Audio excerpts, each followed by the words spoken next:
거룩하신 하나님 아버지, 하나님께서 사랑하는 자녀들이 오늘도 아버지의 은혜의 보좌 앞에 나와 신령과 진정으로 예배를 드리게 하심을 감사합니다. 하나님 아버지, 이 시간도 하늘의 문을 넓게 여시고 하나님의 임재와 하나님의 영광이 가득하게 하심으로 주의 거룩한 백성들이 기뻐하며 즐거워하며 하나님께 찬송과 영광을 돌리게 하여 주시옵소서. 이 시간도 하나님의 말씀을 들을 때에 성령 하나님께서 조명하여 주셔서 그 하나님의 말씀이 우리의 영혼을 소생시키게 하시고 우리의 모든 삶의 영역에서 승리하는 삶을 살도록 축복하여 주시옵소서. 예수님 이름으로 간절히 기도드리옵나이다. 아멘.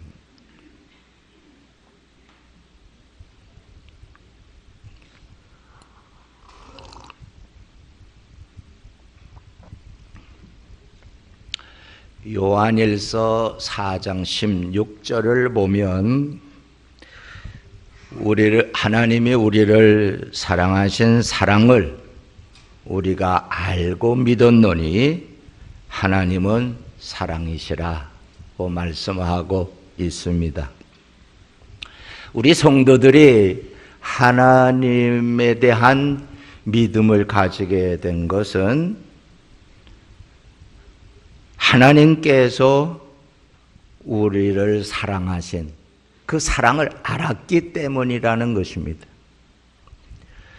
우리 성도들이 하나님의 사랑을 알았다라고 하는 것은 우리의 모든 삶 속에서 역사하시는 하나님의 다스리시는 그러한 섭리 가운데서 얻어진 전인격적이고 영적인 그러한 지식입니다. 우리 성도들을 향한 하나님의 사랑을 로마서 8장 38절에서 39절에 이렇게 말하고 있습니다. 내가 확신하노니 사망이나 생명이나 천사들이나 권세자들이나 현재일이나 장래일이나 능력이나 높음이나 깊음이나 다른 어떤 피조물이라도 우리를 우리 주 예수 그리스도 예수 안에 있는 하나님의 사랑에서 끊을 수 없느니라. 하나님과 우리 성도들의 관계는 사랑으로 맺어진 관계입니다. 영원한 사랑으로 맺어진 관계입니다. 그러므로 우리는 마음을 다하고 뜻을 다하고 성품을 다해서 하나님을 사랑하고 또 이웃을 내 몸과 같이 사랑하는 삶으로 살아가는 것입니다. 사랑하는 성도 여러분, 이 아침에도 하나님의 말씀을 통해서 하나님의 사랑을 깨닫고 믿음으로 하나님의 뜻에 순종하는 삶을 통해서 하나님을 기쁘시게 하며 하나님의 약속의 복을 받는 복된 성도들 되시기를 주의 이름으로 축복합니다. 오늘 봉독한 본문은 요나서의 머리말입니다. 이 머리말 안에는 하나님께서 요나서를 통하여 계시하시고자 하였던 하나님은 사랑이다. 하나님은 사랑이시다. 라는 내용을 잘 보여주고 있다는 것입니다.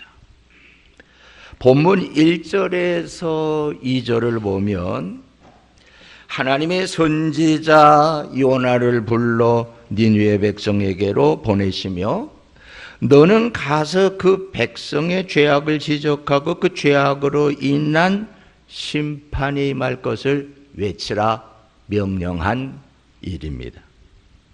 여기서 얼핏 보면 여호와의 하나님의 요나를 니느웨 성으로 보내신 목적이 저들의 죄를 지적하고 심판하겠다는 것을 선언하라는 뜻으로 보기 쉽습니다마는 실상은 그런 것이 아닙니다.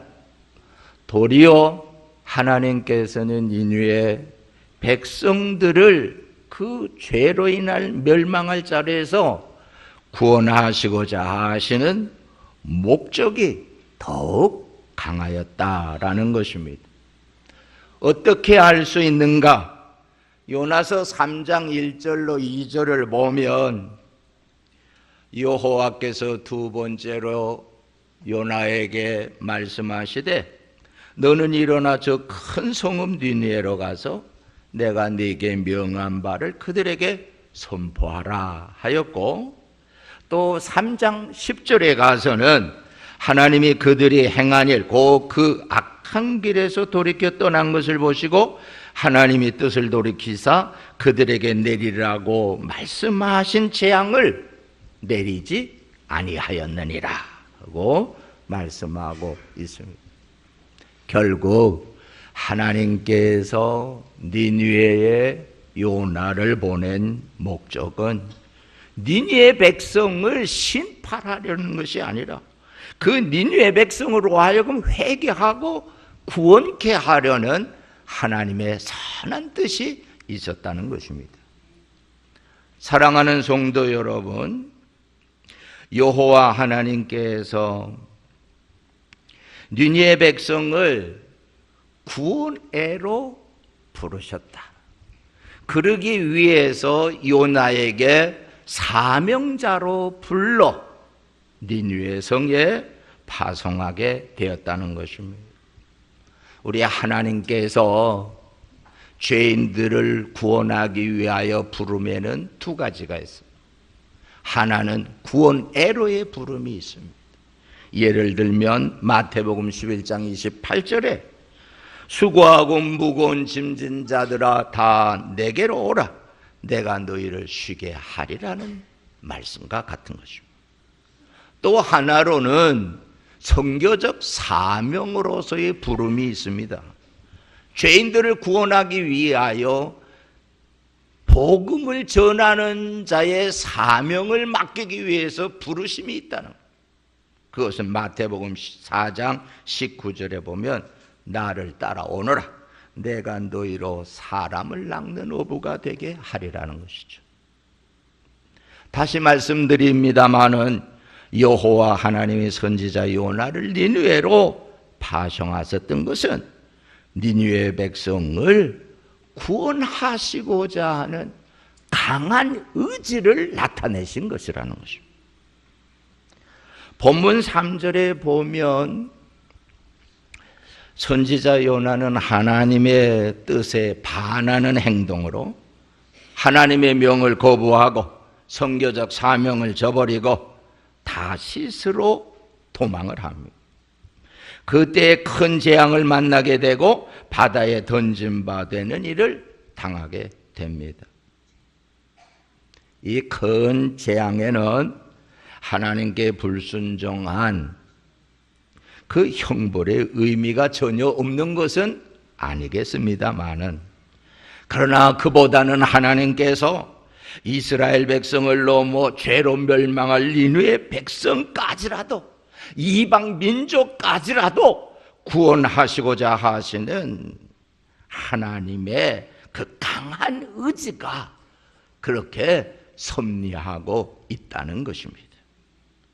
그래서 요나서 1장 17절을 보면 하나님이 벌써 요나가 바다에 빠지기 전에 이미 큰 물고기를 예비해 놓으셨다. 그리고 2장 10절에 가서는 여호와께서 그 물고기에 명하사 요나를 육지에 토하게 하셨다라는 것이죠. 이와 같이 여호와 하나님은 요나의 잘못에 대한 책망과 그 어떠한 형벌을 가하는 일이 없지 않아 있겠으나 오히려 그 뜻보다는 그 마음속에 어떻게 해서든지 요나로 돌이켜 선교사로서의 파송을 감당하는 사람이 되게 하기 위한 하나님의 열심 있는 역사였다라는 것입니다. 에스겔 33장 11절에 보면 주 여호와의 말씀이니라. 나의 삶을 두고 맹세하노니 나는 악인이 죽는 것을 기뻐하지 않고 악인이 그의 길에서 돌이켜 떠나 사는 것을 기뻐하노라. 요한복음 3장 17절에는 하나님이 그 아들을 세상에 보내신 것은 세상을 심판하려 하심이 아니라 그로 말미암아 구원을 받게 하려 하심이라고 말합니다. 사랑하는 성도 여러분, 우리의 여호와 하나님께서 죄인들로 하여금 구원받기를 원하고 계십니다. 저들을 구원하시려고 역사하고 계시는 분이십니다.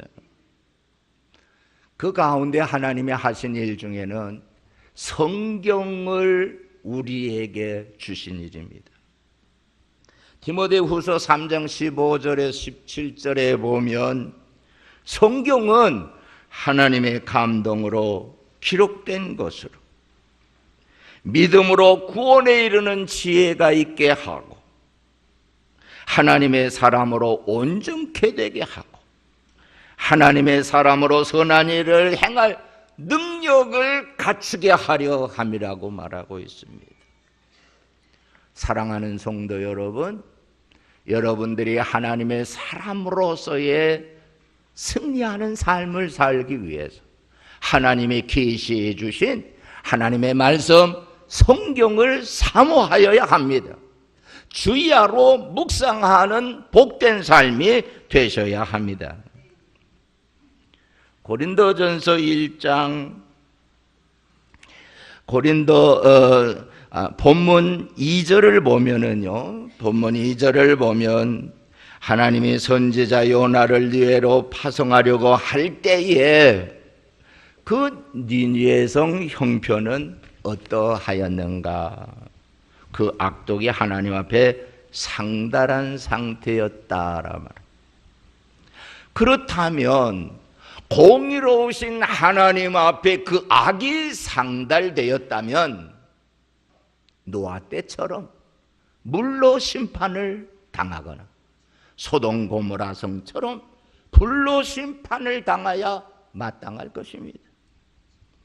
그런데 어찌하여 여호와 하나님은 니느웨 성 백성들을 멸하지 않았는가? 그것은 저들을 구원하시고자 하시는 강한 의지가 있었기 때문입니다. 그 하나님의 그 강한 의지 가운데는 바로 하나님이 죄인들을 구원하시고자 하시는 무한하신 사랑이 그 원천이었다라는 것입니다.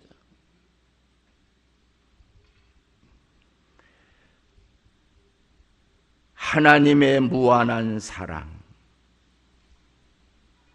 이 사랑은 하나님이 되실 만한 절대적 사랑이라는 것입니다. 이 사랑에 대하여 사람은 그 깊이와 넓이와 크기를 헤아릴 수가 없습니다. 이 사랑은 사랑할 만한 것이 보이지 아니함에도 불구하고 사랑하신 그 사랑입니다. 에베소 2장 3절로 5절에 보면 우리는 본질상 진노의 자식이었고 하나님과 원수된 자였다라. 어떻게 이 진노의 자식이었던 하나님과 원수였던 우리가 구원의 소망을 가질 수 있었습니까? 이것은 그 어느 것에도 그 근거가 없습니다. 죄로 멸망할 자들이 그 진노에서 죽음에서 살아날 수 있었던 소망은 하나님이 가지고 계시는 그 무한한 사랑, 그 사랑 때문입니다. 그래서 하나님은 사랑이시다라고 말하고 있는 것입니다. 요한복음 3장 16절에 하나님이 세상을 이처럼 사랑하사 독생자를 주셨어요. 이는 저를 믿는 자마다 영생을 얻게 하려 하심이라. 믿음으로 구원을 얻는다는 말이 우리가 구원 얻을 수 있는 공로를 말하는 것 아닙니다. 여기에 이 믿음은 그 하나님의 무한한 사랑을 받아들이는 반응을 말하고 있는 것입니다. 그러므로 사랑하는 성도 여러분, 우리를 구원으로 인도하시기 위하여 우리에게 사랑을 베푸신 하나님, 우리가 구원을 생각할 때마다 나에게서 자랑할 것은 아무것도 없습니다. 그 구원에서 자랑할 수 있는 것이라면 여호와 하나님은 사랑이시다라는 그러한 고백을 드리고 찬송하며 살아가야 할 것입니다. 고린도전서 1장 18절에 보면 십자가의 도가 멸망하는 자들에게는 미련한 것이요 구원 얻을 우리에게는 하나님의 능력이라고 말하고 있습니다. 구원의 원천이 되는 하나님의 무한한 사랑, 이 사랑에 대하여 유한한 인간들이 논할 수가 없는 것입니다. 그런데 미련한 자들은 이 하나님의 사랑에 대하여 논하기를, 그와 같은 사랑이라면 이 온 세상 모든 사람들을 구원하셔야 하지 않습니까? 라고 의문과 반문을 제기합니다. 저들의 논리가 그럴듯해 보이십니까? 그러나 그들의 논리는 미련한 자의 논리입니다. 멸망할 자의 논리에 불과합니다. 죄로 인하여 멸망할 자들에게 필요한 것이 뭡니까? 죄 사함을 받아야 하는 것입니다. 죄 사함 없는 구원이, 그걸 어찌 구원이라고 말할 수 있겠습니까? 그것이 어찌 우리에게 유익이 될 수 있겠습니까?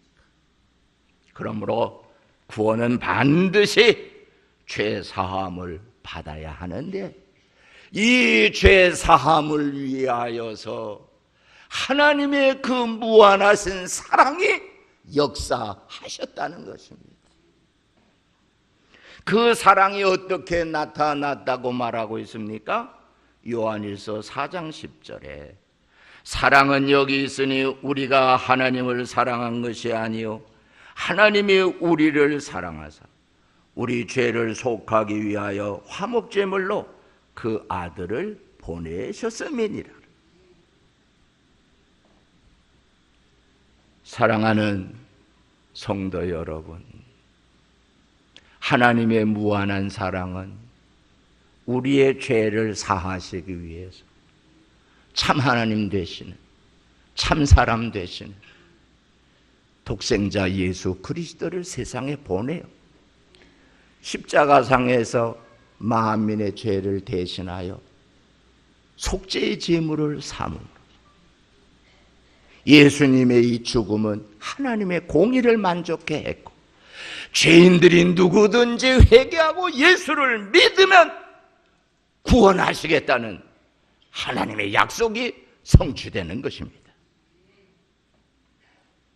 그러므로 요한복음 14장 6절에 예수께서 이르시되 내가 곧 길이요 진리요 생명이니 나로 말미암지 않고는 아버지께로 올 자가 없느니라.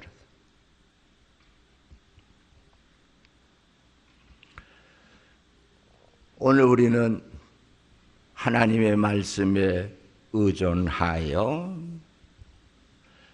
죄인들이 구원받을 수 있는 길은 다른 어디에서도 찾아볼 수 없고 참으로 사랑받을 수 없는 그러한 죄인들을 위하여 사랑하신 그 하나님의 무한한 사랑 때문에 오늘 우리의 죄인들이 구원받을 수 있는 길이 열렸다는 것입니다.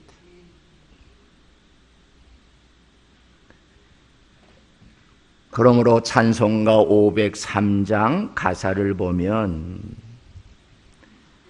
세상 모두 사랑 없어 탄식 소리뿐일세 측은하게 손을 펴고 사랑받기 원하네 어떤 이는 우상 앞에 어떤 이는 자연 앞에 사랑 요구하도다 먼저 믿는 사람들 예수 사랑 가지고 나타내지 아니하면 저들 실망하겠네. 오늘도 우리의 주변에 많은 영혼들이 이 하나님의 무한한 사랑을 받기를 원하고 있습니다. 그러나 저들은 이 하나님을 알지 못하고 우상이나 혹은 다른 것에 저들이 매여 달려 있습니다. 오늘 하나님이 사랑이시다. 이 무한한 사랑이 우리를 죄와 허물로 죽었던 자리에서 살리시는 소망이 된다. 누가 전할 수 있습니까? 누가 말할 수 있습니까? 먼저 예수 그리스도를 믿고 영생함을 얻은 우리의 성도들이 사명이 아니겠습니까? 사랑하는 성도 여러분, 잠시 요나는 하나님의 선교적 사명을 부여했으나 순종하지 아니하고 거부하다가 어려움을 당했지만 그러나 하나님은 그를 돌이켜 다시 선교자의 사명을 감당하여 니느웨 백성을 구원했던 것처럼 오늘 이 아침도 하나님께서 우리의 마음속에 그 영혼들을 사랑하는 그 사랑을 가지고 저들을 구원하고자 하는 그러한 강한 의지를 가지고 하나님 사랑 전하는 예수 그리스도의 복음 전하는 예수 그리스도의 십자가를 증거하는 그래서 구원받을 자들로 하여금 이 십자가의 도로 말미암아 구원받게 할 수 있는 귀한 사랑하는 성도들 되시기를 주의 이름으로 축원해 드립니다. 기도하십시다. 걸어가신 하나님 아버지 감사합니다.